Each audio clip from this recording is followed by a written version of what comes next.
Thank you for calling the Bombas Comfort Line. Bombas make socks, slippers, tees, and underwear made with the highest quality materials. Press 1 for comfort, 2 for style, 3 for donation. You chose style. Bombas has styles for whatever you enjoy. You can run in Bombas, lounge in Bombas, dress them up, dress them down, but always give back in Bombas. Because with every item purchased, another is donated. Bombas, comfort worth calling for. Go to bombas.com/audio and use code AUDIO for 20% off your first purchase. That's BOMBAS.com and use code AUDIO. Are you really buying a car online on AutoTrader right now? Really? At a playground? Yeah, really. Look at these listings from dealers. Wow, your search can really get that specific. Really? And you just put in your info and boom, car's in your budget. Mom needs a second, honey. You can really have it delivered? Really. Or I can pick it up at the dealership. One sec, sweetie. Mommy's buying a car. Mommy, look! I think your kid is walking up the slide. Kyle, again? Really? AutoTrader. Buy your car online. Really?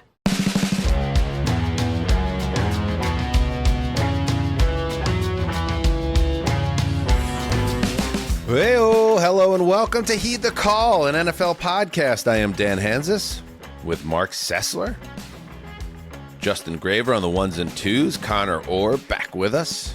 Second show this week. Bit of a quiet week in the NFL, it's fair to say. When Andy Dalton gets traded to the Eagles in 2026, and my initial reaction was like, really? I was like, oh, it's a little different. It's a little different. The second wave of free agency / new league year transactions, Sestog, is different than week one. Well, at least it tells me that the vast majority of teams have selected the best players versus taking trash off the top. But we are searching for news nuggets at this point, no doubt about it, and we'll find them. Did you say trash off the top? These are human beings, Sassy. Well, you know, when you look at these grades, someone got the grade of a D-, so that's not the way you'd want to float through your academic or actual life. Con man, let me check in on this Andy Dalton career path. The Red Rifle. Yeah. You know, what would be a good, we talk about, you know, we want to be a podcast and be podcasters in this space that are remembered. I think a big step toward that, first of all, would be when you go to Pro Football Reference, in addition to the parenthetical Red Rifle, Glowing Ginger Man gets in there. If there's anybody out there connected to Pro Football Reference that can get Glowing Ginger Man added as a nickname for Andy Dalton, that would be kindly appreciated. Here we go. You ready, Connor? Andy Dalton enters the league in 2011, 24 years old. He plays, looks like about 9 seasons with Cincinnati. Can you tell me Andy Dalton's journey? We'll start with a little trivia. Andy Dalton's NFL journey since he left the Cincinnati Bengals. Okay, but before I do this, one very serious note. 5 teams, by the way. This could mean that Tanner McKee's getting traded, by the way. And if anybody is a big Tanner McKee stan like I am, love that guy. He was Jalen Hurts' backup last year. Big dude out of Stanford with a lot of potential. I think this could be significant. So just antennas up here. All right, Andy Dalton's good analysis. journey. But now, who are the 5 teams Andy Dalton has now been associated with since the Bengals? The Bears. Ding. Okay, the obviously the Panthers. A ding. He was QB1 with the Bears. Remember that tweet? Yeah. We already said that. We already said Bears. Well, I'm saying that's how they marketed you it. fleshed it out, but that's not necessarily what I was looking I'm for. sorry I spoke. Yep. The Saints? The Saints, ding. How many more do we have left? You have 2 more left. Was he with the Cowboys? 1 season, and Come it was on, a COVID baby. season. Come on. In fact, he started 9 games for the 2020 Dallas Cowboys. I think that was one of those Dak injury years, obviously. 1 more. 1 more. Help me out here. Did you say the one that went down today? Oh, the Eagles counts as today. Yeah. Oh, yeah. Cherry on top. You did it. Now, Mark, if you want to add any context, go ahead. No, I'm all out. It's an unfriendly environment to do so.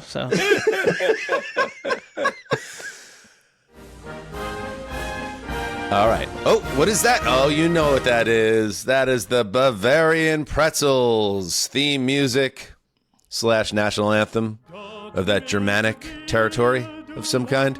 Yes. They don't even know what's going on. Enough. We're close enough.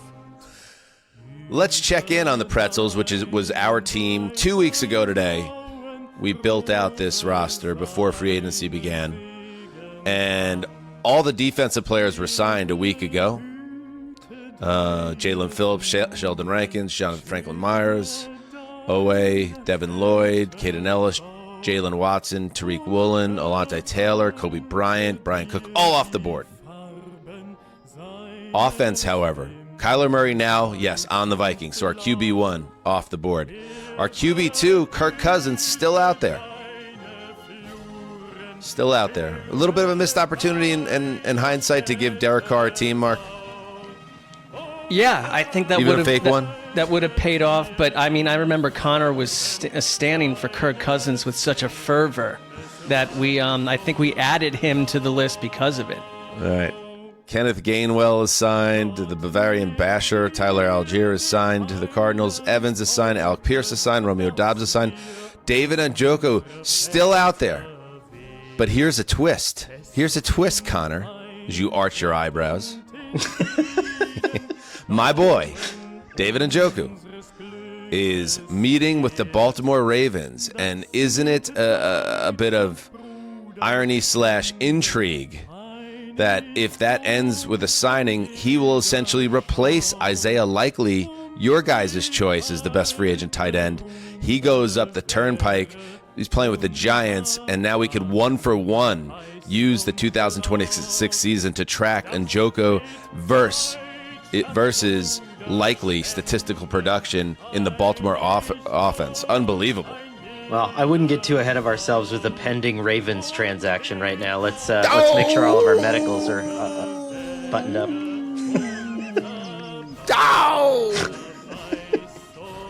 This would be an evil signing, by the way. David Njoku is on record saying like 25 times how like Cleveland was in his bloodstream and his heart and soul, and so you hit a little bit of a down streak and you go to the Baltimore Ravens, who have turned completely evil. I don't know. It seems it's a little on edge. It's a little edgy. Don't need it. I mean, it seems like every guy that talks about the Browns like, oh, it's in my blood, it's in my soul. It's like, all right, whatever. Well, let's be honest about it, though. You'll take whoever pays you the most money, right? I don't disagree. That one hurts, though. Like, I really thought it with him. He'd walk around with no shirt on before the game, his muscles flexing, greeting fans. Like, he's going to now be doing that in Baltimore. So easy, Mark. Calm down. Part of Cleveland.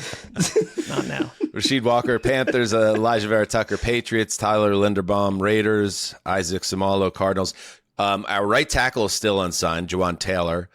Joel Bitonio just hanging out there. Mark, thanks, buddy. Making us look bad.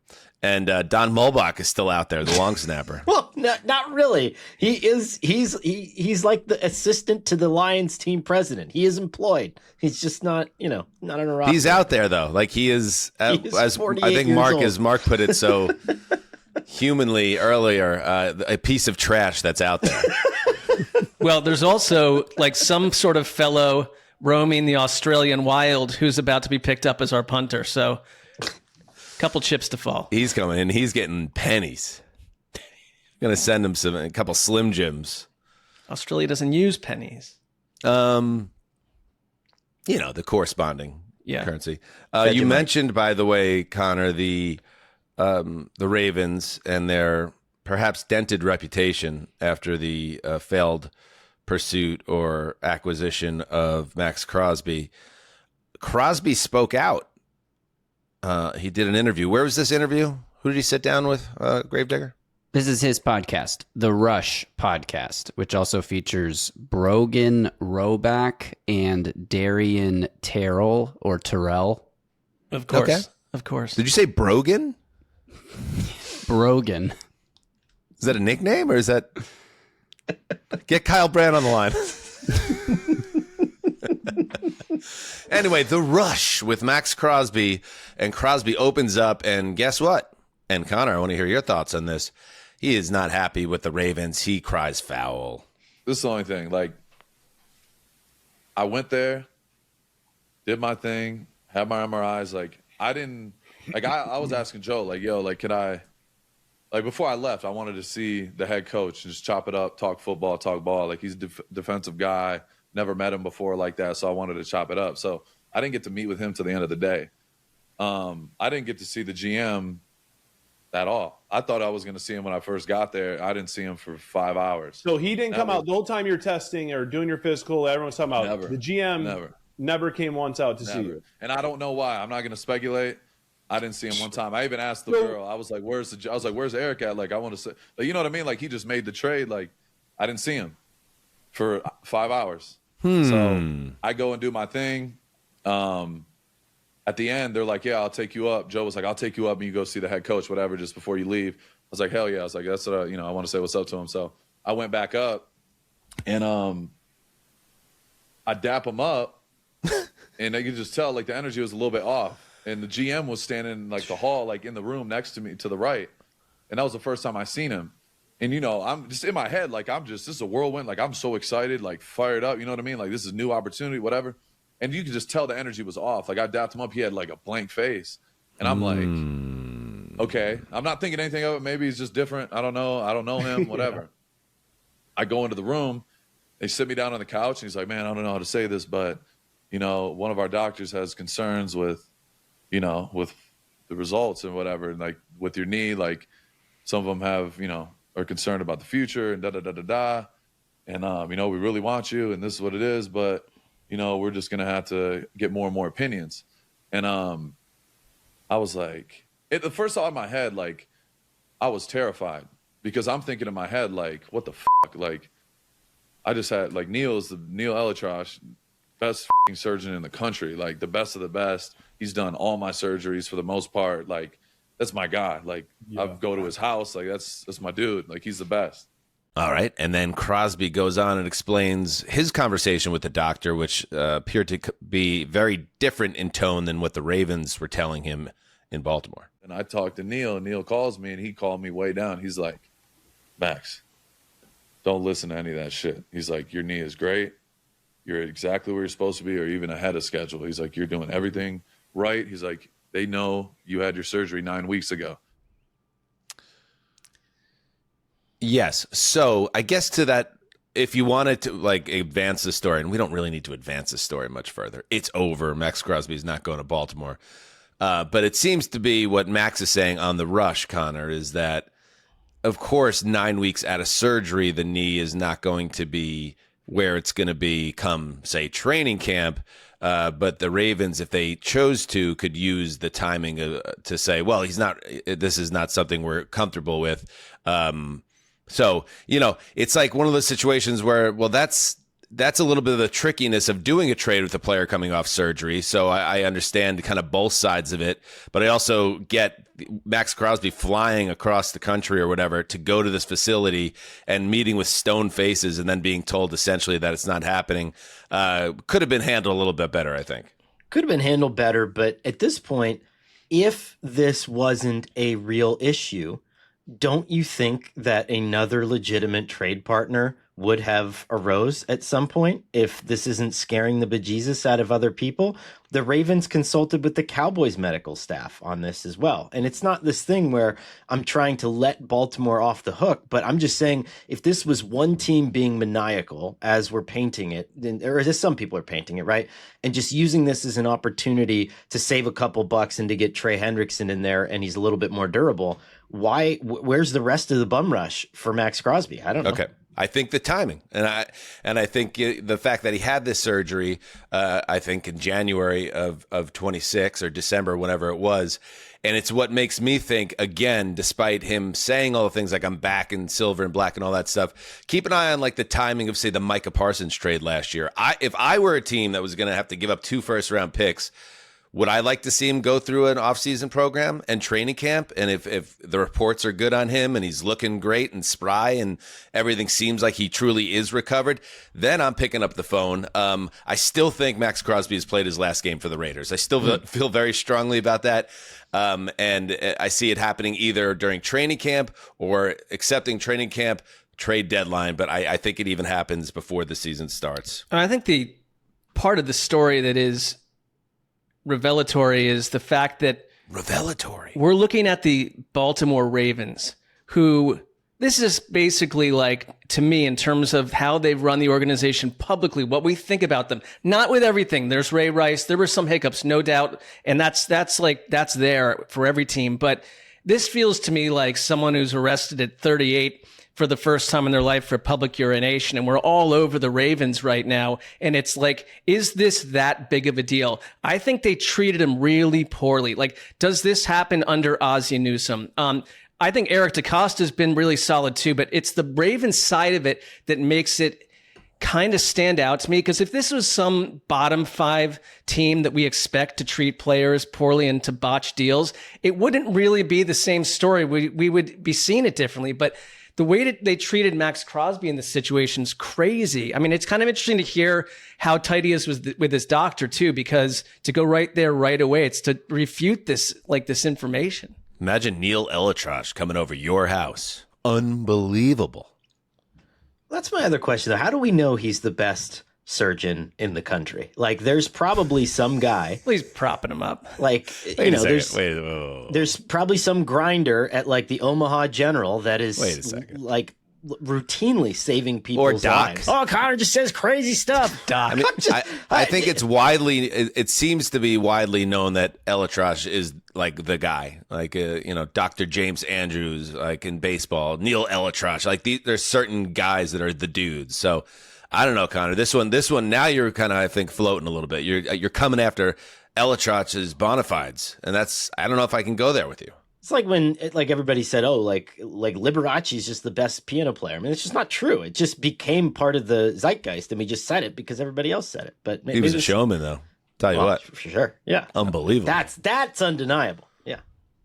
All right, let's see. We're gonna. By the way, thank you to everybody that sent in their voicemails and their mailbag questions. After the break, we're gonna hit that. But before we get to that, let's check in. There is a figure that works for NFL media, Daniel Geronimo.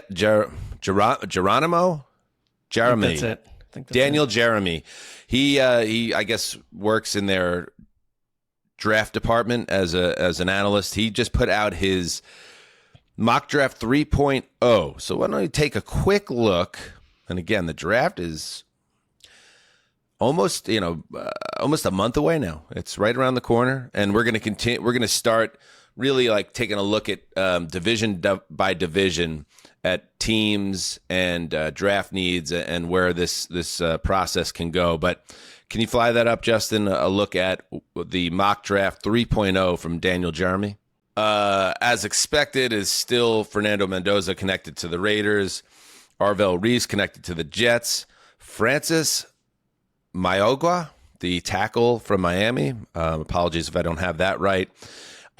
Jeremiah Love going to the Titans at 4. I was reading over PFF. They have their own most recent mock draft, Justin. And I know we've talked about how Jeremiah Love, the running back out of Notre Dame, is such a hot commodity that they actually had the Titans trading up to 2 with the Jets to ensure that they get Love, and giving up, I believe, a second-round pick and another draft pick. I would love that. He might be the only player that allows one of these teams, whether it's the Jets or the Cardinals, to move back, right? There's probably only a couple of guys. Connor, are you hearing anything about a team or a player that could cause this draft, this top 10, to feature a trade of any substance? Well, I think the issue here is that you're looking at like the talent threshold kind of crests at like 15, maybe 16. And then beyond that, you're looking at the teams like in the top 15, and they all kind of need someone, and it's pretty obvious what their needs are.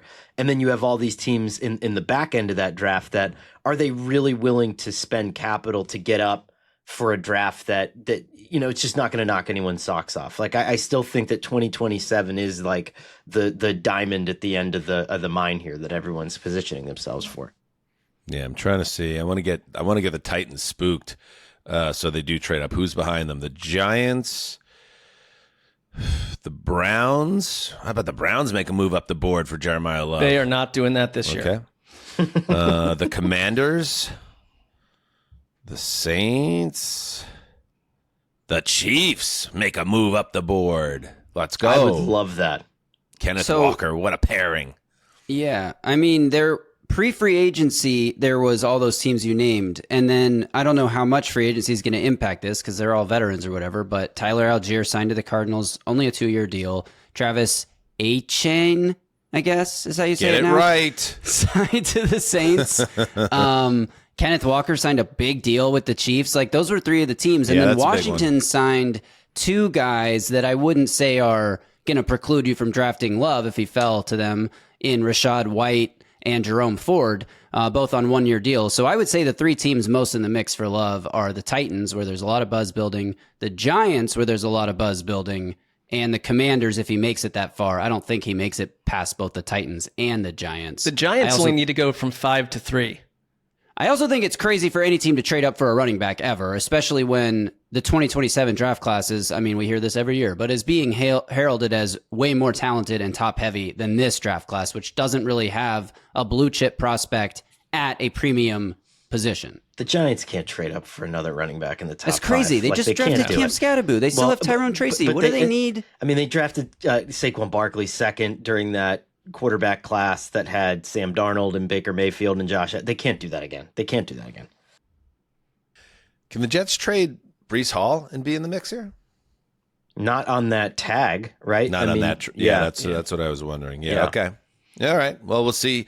We'll see how it plays out. But right now, Reese to the Jets. The Cardinals. I mentioned the tackle from Miami, Francis Mayoga. I'm definitely pronouncing that wrong. Number 5, the Giants. Sonny Styles, linebacker at Ohio State. Cleveland Browns, Carnell Tate, wide receiver at Ohio State. Washington Commanders, Ruben Bain, the edge out of Miami. Remember, they gave big money to Odafe Owe as well, the Commanders, so that would be a big charge to their pass rush. David Bailey going 8 to the Saints. Spencer Fano, the offensive lineman, to the Chiefs, and the Bengals at 10, Caleb Downs, safety, another Ohio State player. That's a real football factory, guys. I feel like Daniel Jeremiah or Jerome. Jeremy. It's Jeremy. Jermaine. Yeah. Like he speaks to people, and when I see Sonny Styles to the Giants, it's like, oh yeah, of course that's happening. Yeah. All right. I'm more of the. By the way, one prediction. I went to number 11. The Dolphins have Mansour Delaney. Man, these names. I gotta bone up on some of these names. These are some tough ones, man. Cornerback out of LSU, and the Cowboys. I want to put a wager out there. Maybe we'll do some props for the draft. The Cowboys, especially after we heard old Jera at the Arlington Grand Prix talking about his defense, they will not take an offensive player in this draft. I know what we got to do. We got to fix that dang old defense, and it's bowl beans. You know what I'm saying, Ceci? It's bowl beans. I think it would be very odd if he went in a different direction at this point. Jermod McCoy, cornerback out of Tennessee, right now being mocked by NFL.com to the Dallas Cowboys. And that actually makes sense because McCoy is coming off missing an entire season with an ACL tear. So Cowboys, I think he's actually an incredible player. We got the whole thing on lock. We'll take it. We'll take it. Bowl beans. All right, let's take a break, and then we will check in with the hedonists and see what they want to talk about. It's your show now, for better or worse, gang. Stay right there. Ever had a great idea for a product or business but had no clue where to start selling it? That's where Shopify comes in. That's right, Mark. Shopify is the commerce platform behind millions of businesses around the world and about 10% of all e-commerce in the U.S., from brands just getting started to major household names like Gymshark and Allbirds. It makes launching your own online store surprisingly simple. You can start with hundreds of ready-to-use templates to design a beautiful storefront that matches your brand style. And once you're up and running, Shopify helps you move faster with built-in AI tools that can write product descriptions, create page headlines, and even enhance your product photography. Plus, everything lives in one place, from inventory and payments to analytics, so you're not juggling multiple platforms just to run your business. See less carts go abandoned and more sales go with Shopify and their Shop Pay button. I love that sound. Sign up for your $1 per month trial today at shopify.com/HTC. Go to shopify.com/HTC. That's shopify.com/HTC. March matchups are here, and Kelsey's giving away $1 billion for a perfect bracket. No one's ever done it. The odds are about 1 in 9.2 quintillion. Kelsey's also giving $1 million to the top bracket and $1 million to charity. It's free to enter, no deposit or purchase required. Entries now open and close before the round of 64 tips Thursday. Download the app or visit Kelsey.com to read the full rules and enter. Use code TheFan when you sign up. Eligibility requirements apply. No purchase necessary to enter or win. Participants must be 18 years or older. Not available outside the United States, in New York or Florida. Contest is not endorsed or associated with the NCAA. Official rules apply. See Kelsey.com/$1 billion bracket for more information.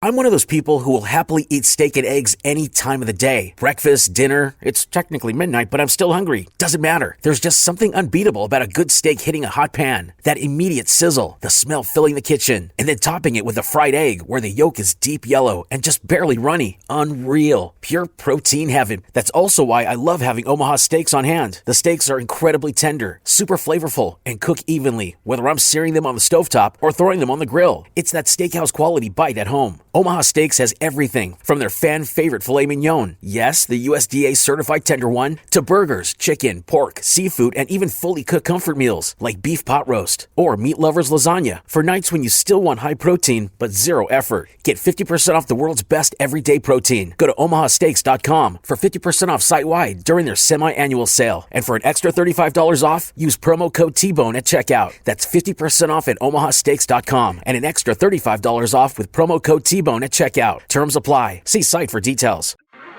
All right. We are back. Mark, we have to say thank you to the hedonists out there. We put out the hotline number, and we got a bunch of voicemails. People over on social media, on Twitter, sent us a bunch of questions, and so we had a nice bounty to choose from. And so we give everybody a shout out on 24 hours notice, giving us something to work with here. No, it's like when you come home in the 90s and your answering machine, you've been gone for a week, is just loaded with calls that are not involving people you want to call you. Not women, not friends, just businesses that you didn't get a job from, fill in the blank. Ouch. Dense answering machine. Oh, woof. You know, sometimes I'll see it on like Reddit or whatever, like what's something that used to be a big deal that simply doesn't exist anymore. Remember recording your answering machine message? How important that would be, and how some people would be very straightforward. Some people would turn it into an art project. It could be quite laborious as well. And eye-roll inducing. I feel like I did some terrible ones in the 90s for my home phone number that was shared by my parents who were grown adults, as well as my sister and brother. But yeah, you would record your family's, essentially like this is the gateway to the entire family. Everything's going through this one phone line. And that was a lot of power to have on your answering machine. And if you had the type of parents that weren't finding out about the message for weeks and weeks, it's just sitting there and you're changing the perception of the entire Hans's household in it. Exactly. That's what I mean. Now I think it's like it's seen as a bit of a la raville magnifico to even leave a voicemail, let alone put any thought into what the voicemail message might be on your cellular phone. Anyway, let's get to it. Let's start with La raville magnifico. Yes, let us start with a voicemail. Why not? But you know what? As we get into the voicemails here, I just remembered that we have a prompt that we had for the listeners. So let's listen to what comes when you dial the hedonist hotline, and then we'll listen to the first call from Jesse in Victoria, British Columbia, Canada.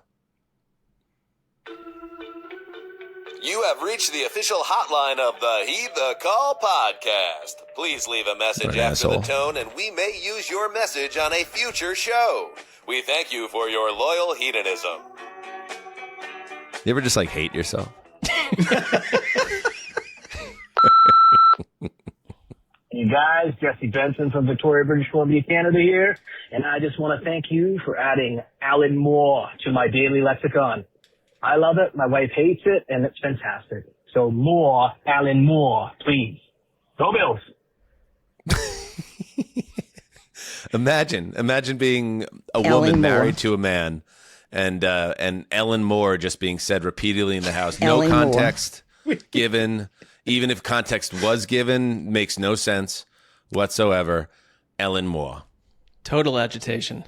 We may have found the one wife who hates Ellen this Moore. podcast more than the person upstairs in my house. Ellen Moore. Ellen Moore. Ellen Moore. Ellen Moore. Ellen Moore. Ellen Moore. Ellen Moore. Ellen Moore. Ellen Moore.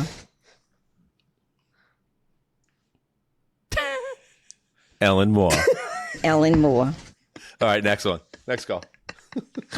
G'day guys, Roger Aldridge here from Melbourne, Australia. If Roger the ultimate goal is to Aldridge. win the Super Bowl, and the best way to do that is to build around a good quarterback, could we see the likes of, say, Josh Allen, who's desperate to get over the hump, take a team-friendly deal with the view of the money adding the pieces he wants and needs, a la the Tom Brady model, which proved so successful in New England but hasn't been widely replicated?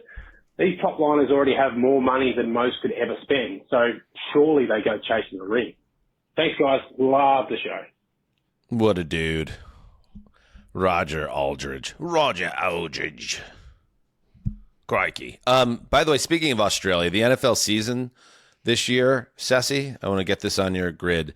It will actually kick off on Wednesday this year, Wednesday, September 9th on NBC, marking a rare Wednesday night opener. There's a Thursday game as well, I believe. Yes. So the Wednesday night opener is going to be the traditional Seattle Seahawks hosting the game as the defending champion at Lumen Field. And then the first ever game in Australia will be played Thursday, September 10th. I'm not sure what the reason is, but the Friday is not a window this season. I think because the season starts... No, maybe it's a little bit later, but for some reason the NFL doesn't have that Friday window. So what do? They just slided two things up. As far as the question from Roger, did we ever get to the bottom of that? Did Tom Brady was he taking substantially less money, or was it just being packaged differently in terms of his payout? In terms of allowing him to continue to build up the roster. I kind of remember, it's been a long time now, but I don't remember if Tom Brady was actually on the poverty line back then. It was a little more was made of it than was actually the case. But overall, it does ask a really interesting question: that what does it mean for your legacy and your sense of self? And as a professional, Josh Allen is a great example. He has made a ton of dough. At a certain point, would he be willing to slash his salary in half, say, to allow him to get a top-tier wide receiver? Or is that something that you should even think to ask any professional athlete when their window ultimately is, no matter who they are, so small to be big earners? It is something that does come up regularly, though. When a guy can't get over the hump, and yet he's by far the highest paid player on the team, it's natural for some fans to be like, well, if this guy really cared about winning, maybe he would take less to allow more to be around him. Unfair, but also logical. I mean, not if he has an agent. I don't think Right, that's. but Also, I would say Yes. the way that the salary cap has exploded since Tom Brady, and I mean Tom Brady maybe on the face did take a little bit less money compared to the Peyton Mannings of the world at that time, but I don't think you have to ask your quarterback to do that. I just don't. I don't think that's how football works. And you reward someone like Josh Allen with that contract in good faith, because it's I think it seems like who's going to want to do that? That's an interesting suggestion that a player or his team, his regime, or in this case Haley Steinfeld would not want to do it. There's been the bottom rung of the NFL has been hoping that these guys would have done a lot of things to sacrifice their comforts to help the greater good over the years in all these labor negotiations, but it's just not going to happen, right? I mean, they've reached that point, and rightfully so, but I think the question misses an ultimate point, which is that if you have a cap manager worth your salt, no matter how much you're making, he's going to build in, or she is going to build in, a window of time where as far as the salary cap is concerned, you're making next to nothing, right? And that is when you charge and you go spend your money and you sign all your players, and then you save the fat of the contract for when you're irrelevant down the road. I'm looking at an article from February 3rd, 2019. Looks like it's Inc.com. It's some type of financial magazine of some kind. But headline, Tom Brady gave up at least $60 million for his team, maybe more, to get to 9 Super Bowls. Here's the astonishing explanation. He did very rarely take the top of the market full max payout. He had a lot of deals that were structured as salary to bonus conversion to reduce his cap hit, and that allowed the team to sign better players. So he was working with the team to manipulate the salary cap to allow them to add more. But Tom Brady was also a special case. He's a industry into himself with all his different side hustles that he has then and today. He's also married to Giselle.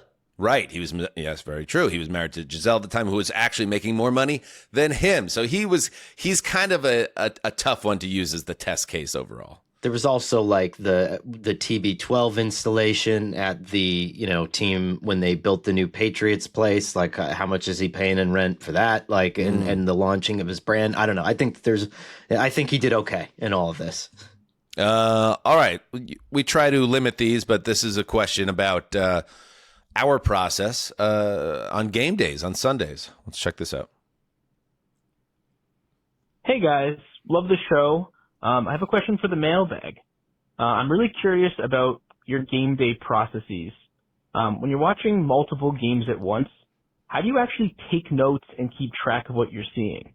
Do you have a doc open on your computer? Are you pencil and paper guys? How are you organizing them for later for the pod? Appreciate it. Keep up the good work.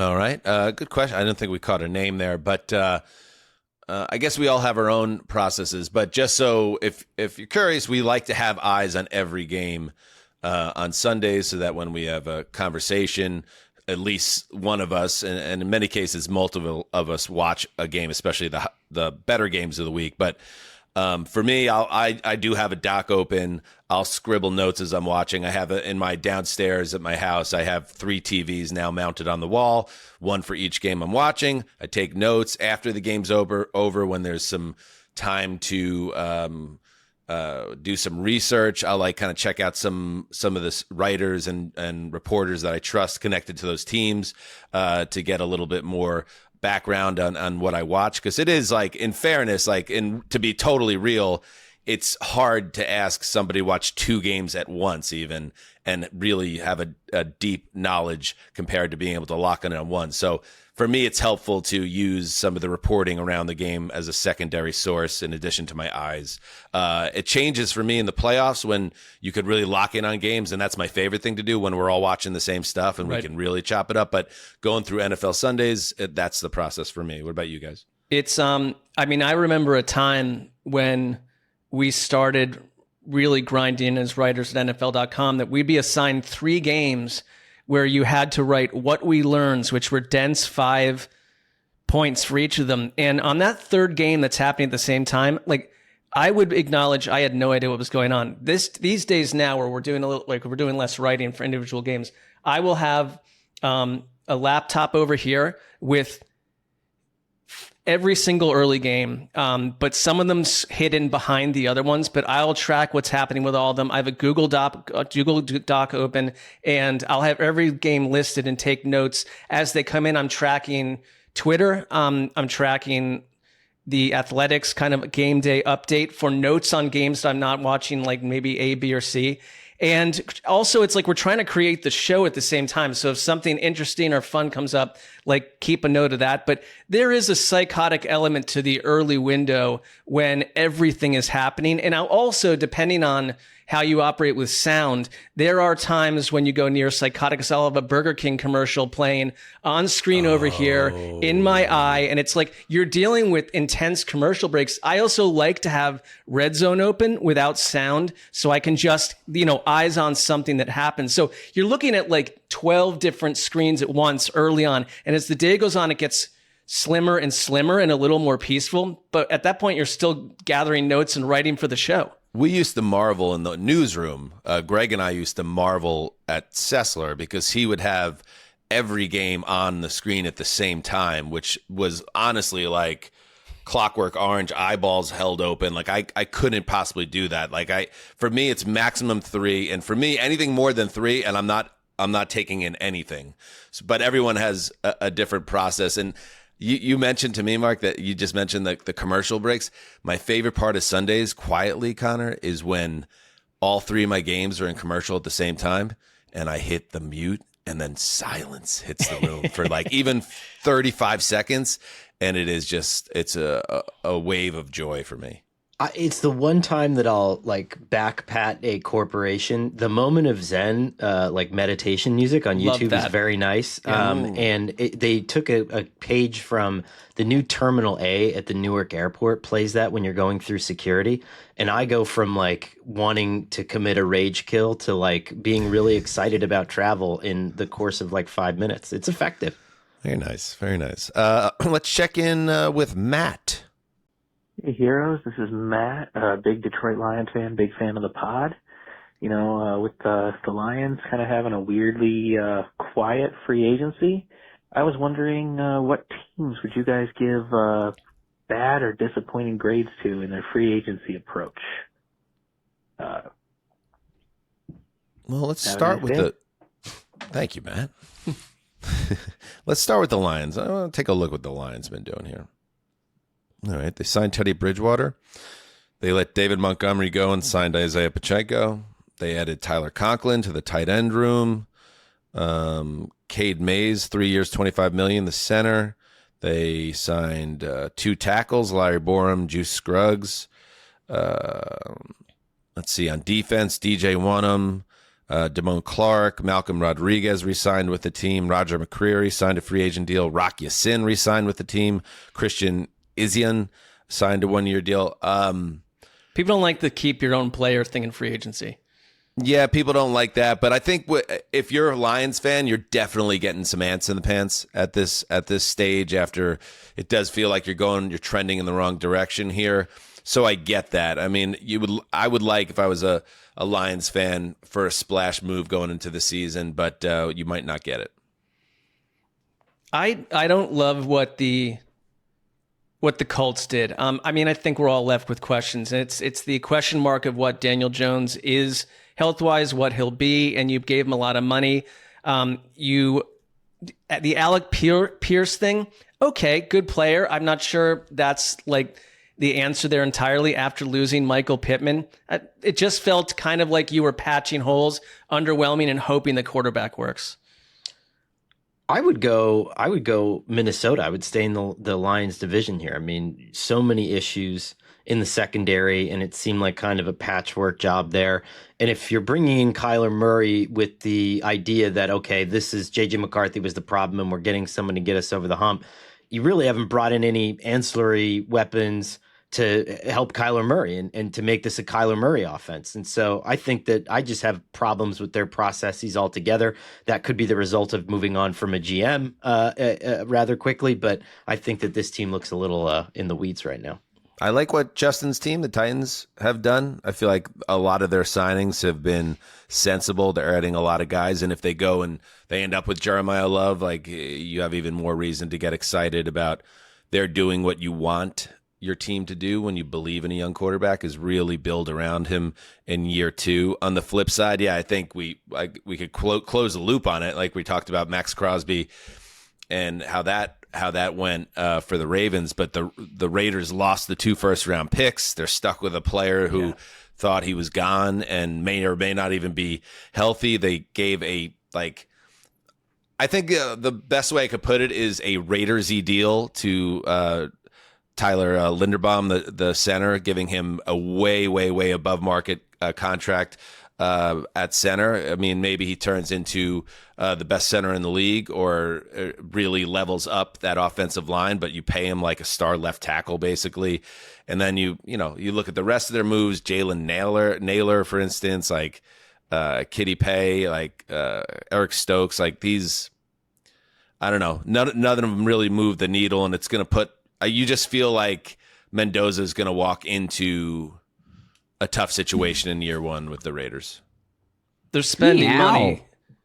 They're spending money, but I think it's also fate kind of bit them in the butt because, like, had they come out of all this with the 2 first-rounders, I would have liked it much differently.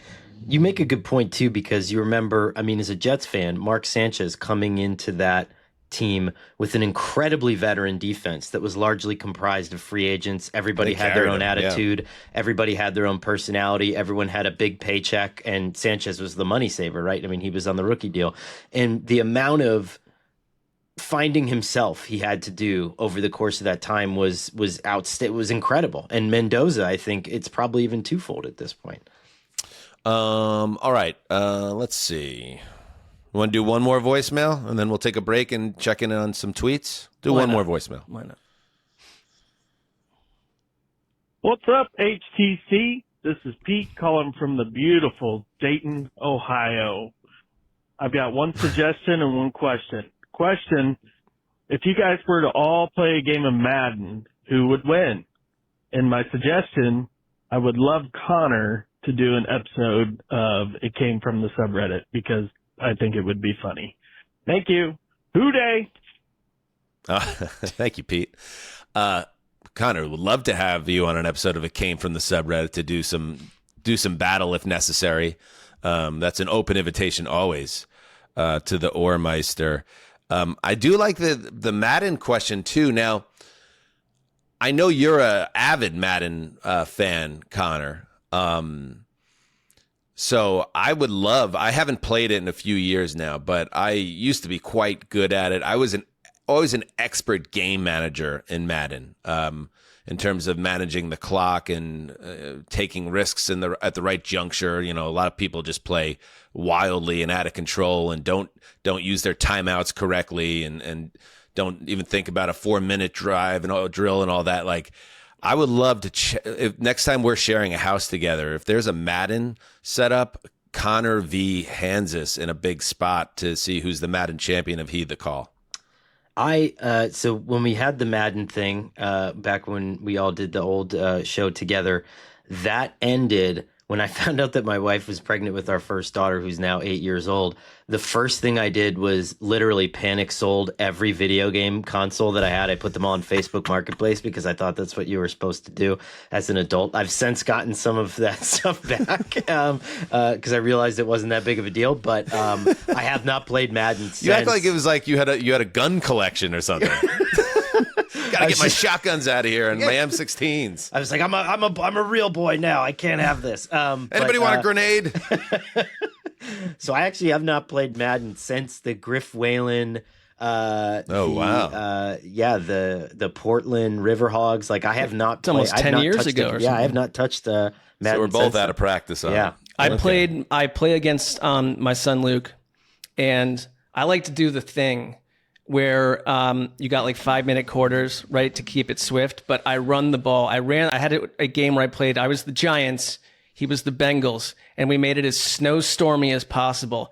And I ran the ball 14 straight times and took away the entire first quarter. Then Jackson Dart throws an interception on Cincinnati's one. He goes on to throw 4 more interceptions, including 2 pick sixes, and I lose 20-0. And Luke has played Madden like 7 times.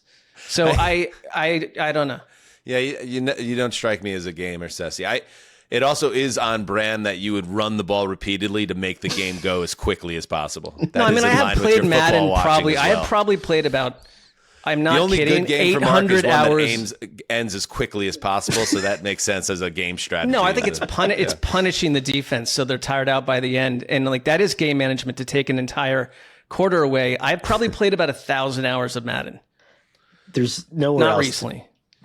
There's nowhere else to put this, so I just have to say my favorite Madden story of all time. We had a friend who we were trying to help him get some dates, and it was kind of a process. Everybody's got one of those, right? And so a girl comes over. This is in college, and he decides that it's like a cute thing for them to play Madden together. And I asked him how it went.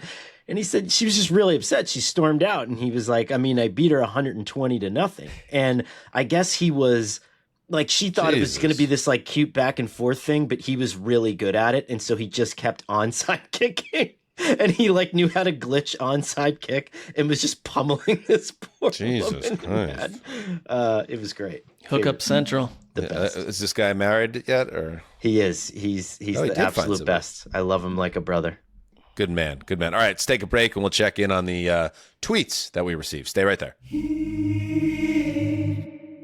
Were you born between January 7th and April 23rd of exactly 1980?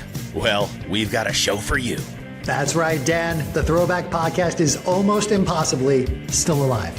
The Terry Schiavo of Bosom Buddy Side Projects, our latest episode focuses on the music of our college years at the turn of the 21st century. Yes, Bob, this episode had it all. The music of our university youth, proper etiquette in nightclub dancing, multiple references to quadruple XL John Popper harmonica vests, and of course, everybody's favorite and a personal staple of our content, first-person recollections of the September 11th terrorist attacks. Somehow this is a music podcast. Kind of. And it's all exclusively available on the Heed the Call Patreon. And it's free this week to anyone who wants to check it out. Free, even if you don't want it. It's kind of like that terrible U2 album. It might just be there. Exactly like that, Bob. Throwback Podcast on Patreon, GFY. All right, we are back. Yes, Throwback Pod is free this week. On the Patreon, and a new Heed the Love with Mark and Billy is right behind it. So this is a major juice over on the Patreon, and maybe even Connor's going to jump on the next It Came from the subreddit. You just never know. You never know what happens on the Patreon. Full of surprises. Connor's yet to actually verbalize any response to the It Came from the subreddit, but we're curious. And just, I mean, these people are telling me I need to straighten the posters in my background. I need to, look different. My headphones don't work. Anything else I can do some for European angst. Yeah. If you want to tell them to, bite me and just don't appear, else that's you fine guys, too. Yeah. Anything else I can do to make you guys happier, let me know. Really, I mean, I'll put it on my list. So yeah, if you want, that's good. If you want to use that as just like your standing statement, that'll just slip into the episode. I would love to do. It Came from the summer. All right, we'll wait for the right episode and we'll put the ask into Connor. All right, let's check in over on Twitter where we sent out a prompt for mailbag questions. The first one from Steven Lancaster. You want to read it, Justin? Sure. From Steven Lancaster. Are X's and O's replacing Jimmy's and Joe's in the league? Feels like Seattle won the Super Bowl without any true star players, but great scheme and execution. A lot of teams have committee backfields and moving to this sort of model for receiver rooms too, multiple tight end sets, etc. Okay. Let me just see something here. Do you think that's the voice he would have wanted me to read it in? Or I don't know Can't about imagine. that. Let's Don't have see. a feel for Steven Lancaster yet. Let's see. I mean, Devin Witherspoon, Jackson Smith and Jigba, Leonard Williams, Kenneth Walker. Just to name a few. I think there were a lot of Jimmys and Joes on that team. Connor, I feel like this is a good or question. My thought is it's always going to be both. You X's and O's are great, but you need the Jimmys and Joes and vice versa. Your thoughts?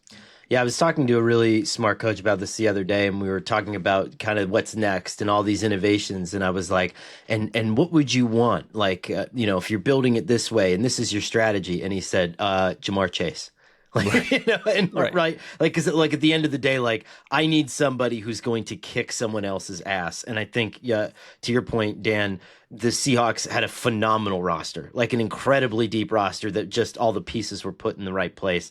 And I think that's ultimately the deal breaker. And this is, a shout out to Clint Kubiak, who was able to leverage his success to a head coaching job with the Raiders. But when all the chips are down and your defense is flailing, your X's and O's defense is flailing in the NFC Championship game, Sam Darnold plays his ass off in that game and plays the best game of his life and basically lifts your defense to the Super Bowl. So, sometimes even if your scheme's great, you need the players to play the best football of their lives when it matters most. And all those things come together when you win a Super Bowl. So, yeah, good job. Shout out to the Seattle Seahawks. What a year. What's next?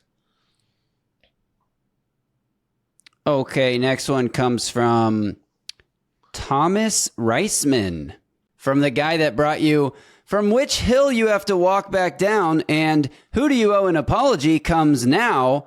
Can you see your 2026 season hill you are willing to die on the horizon already? Like a way too early super bold prediction you really believe in. That's super bold prediction, not Super Bowl prediction.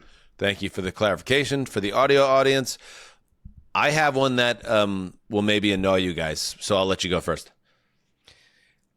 This will annoy you guys too. I believe that we're going to come out of this season looking at the Raiders and looking especially at Tom Brady and the concept of Tom Brady's ownership and ability to run the team. Very much the way that we looked at his second year broadcasting, where he made a major leap. And we're going to shine away some of this critique, and it's going to make people with in-studio, in-home microphones and ring lights go absolutely nuts. All right, so here's why I have to hard disagree with this, because the difference, and there was even an article about it where he was so maniacal in his preparation year one in the booth that it was like paralysis by analysis.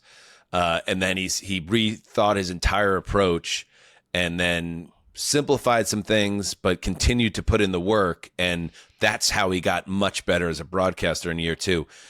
The reporting around the Raiders is that he is spread so thin that he's not putting in the same work to run the Raiders. And yet, because he's Tom Brady, he still has pull to make massive decisions around the organization. I think it's a faulty structuring that Tom Brady is being allowed to operate within.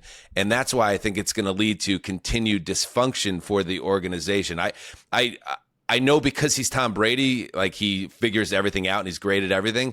But I think the setup here is part of the problem. And the fact that he cares so much about being a broadcaster is going to limit him in his ability to help run and make the decisions for the Raiders. So I disagree. I think it's similar to Paul DePodesta trying to be the chief strategy officer of the Browns while he's sitting in his living room in San Diego, right? Mm-hmm. And this is how you end up orchestrating one of the worst trades, probably the worst trade in modern NFL history.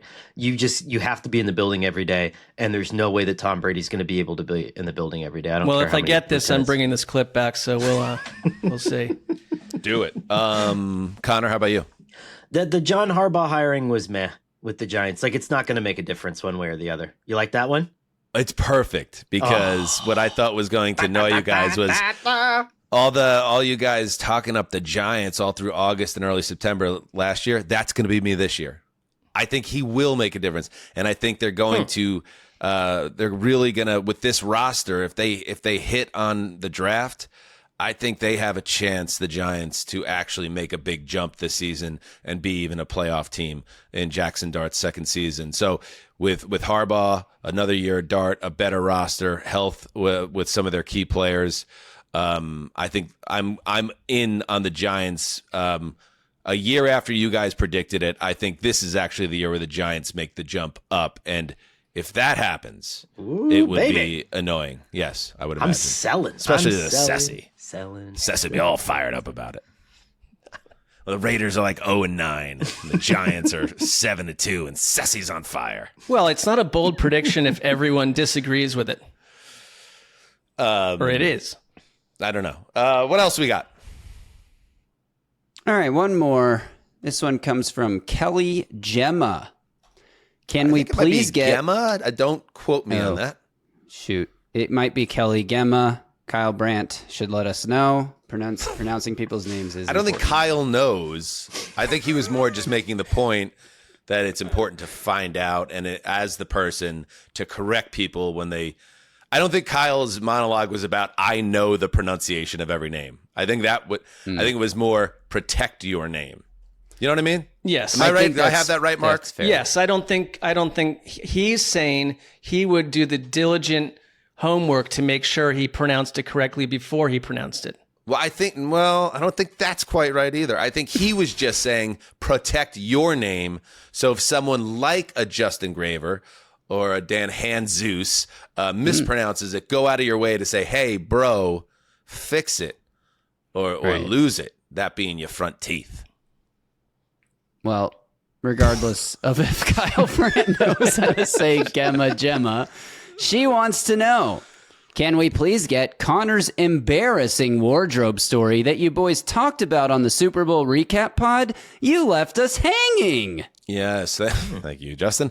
And thank you, Kelly. And thank you, everybody that sent in questions. Connor, do you care to share the story? You were at a pre-Super Bowl party at some type of pop-up or establishment. And then as I understood it, and what I had teased to the audience is that you were suddenly surrounded by some more important, I'll put it that way, people than you were expecting to be surrounded by, and you stood out a little bit. We'll now throw it to you, Connor.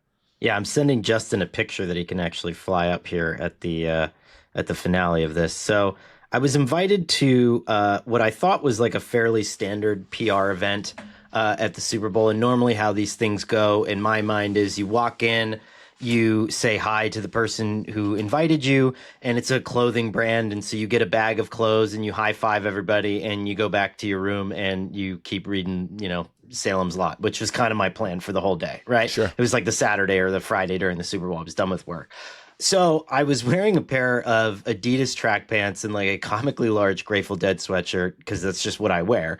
And I pull up to this place in an Uber, and it's like a renovated downtown San Francisco townhouse, one of the nicest buildings that I've ever seen in my entire life. And as I get out, I see. Can you just pause the story? I want to let people understand, as someone who went to many, many, many Super Bowl parties during the NFL media times, that there are two types of parties that you go to, and you don't know typically what the party is until the cab pulls up in front of it. Yes. It's either like a shithole type setup in a tent that was built just for the weekend, or you're where Connor ended up being, which is some relic of the city, a jewel of the city that's been renovated for this big party.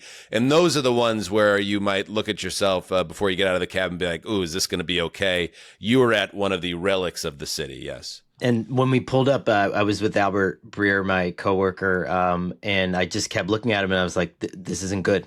And he's like looking at me and he's like, I know. He's like, this isn't good.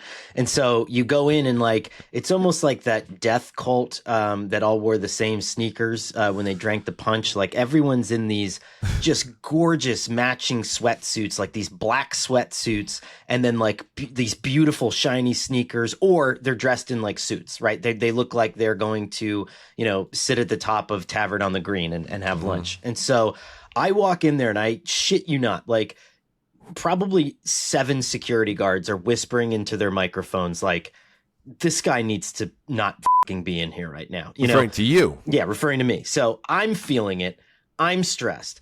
Albert goes out on the patio because he sees an agent that he knows.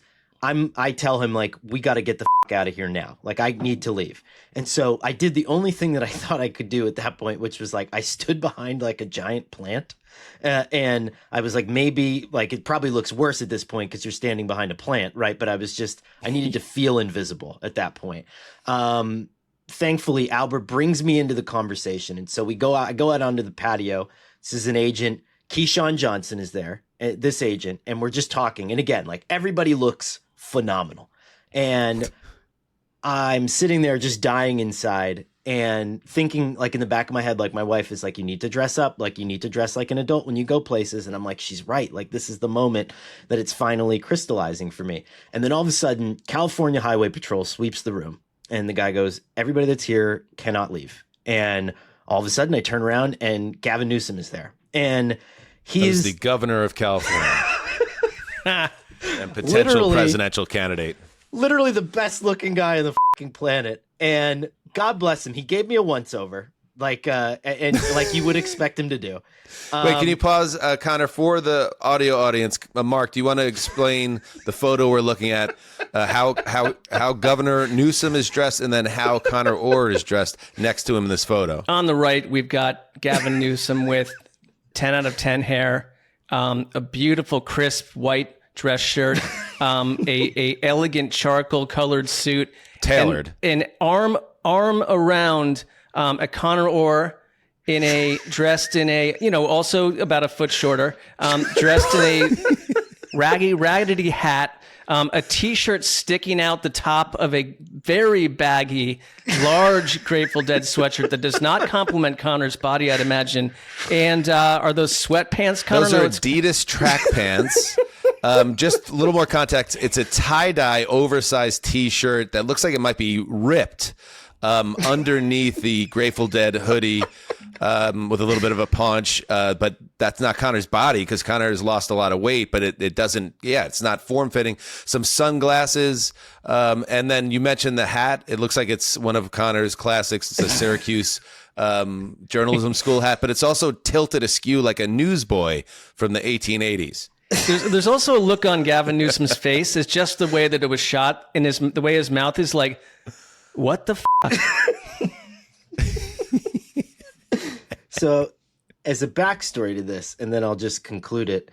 I was once, and this is before he was president or even a presidential candidate, but I was interviewing someone at Trump National once, and the U.S. men's wrestling team, and in between interviews, guys come in, you talk to them for a little bit, and they go, like an official from the club just stands behind me and gives the deepest sigh that I've ever heard.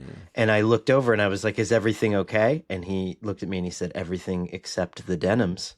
And then he looked down and I was wearing jeans, and I guess you're not allowed to wear jeans at Trump National. So politicians, future presidential candidates, I'm striking out with. Everything Gavin Newsom, except for the denims. For the denims, exact quote. And I'll never forget it. But Gavin Newsom could not have been cooler. He was teaching me about the city, about the layout, like the historical perspective on San Francisco. And then he looks at me, double taps me on the chest and says, I was just at Bob Weir's funeral. We're going to miss him. And he was like, I know you loved him and I loved him too. And walked out. And I was like, this is why this motherfucker is going to be president. Like, holy shit. How about that? Unbelievable. Yeah. Oh, what a great ending to the story. And yes, again, check out Connor wrote an incredible story. Super Bowl week that was published on SI.com inside Grateful Dead legend Bob Weir's Bay Area flag football dynasty. Must read content there by the Ohrmeister. All right. Good stuff. Good stuff. All right, we're wrapping up. It's time to say goodbye. Mark, what have people learned today? Well, I was going to say don't dress like Connor, but now I'm going to say do dress like Connor. Well, I think what we learn here is it's best to dress for success, but in Connor's case, because he's a man of substance and he was able to enter into dialogue, and then Governor Newsom was like, okay, this guy has some, something to him. He kind of saved it, right? But then you could also look at it, Mark, as like always dress like yourself, because now that made Connor more memorable in a way. I would bet Newsom would remember him. I think he would remember him. So I guess be yourself is the takeaway at all times. And I guess Connor's wife is wrong, so make sure that heed the call. Let her know. Let's put that out there. All right, everybody, have a great weekend. Till next time, do what you must. Heed the call.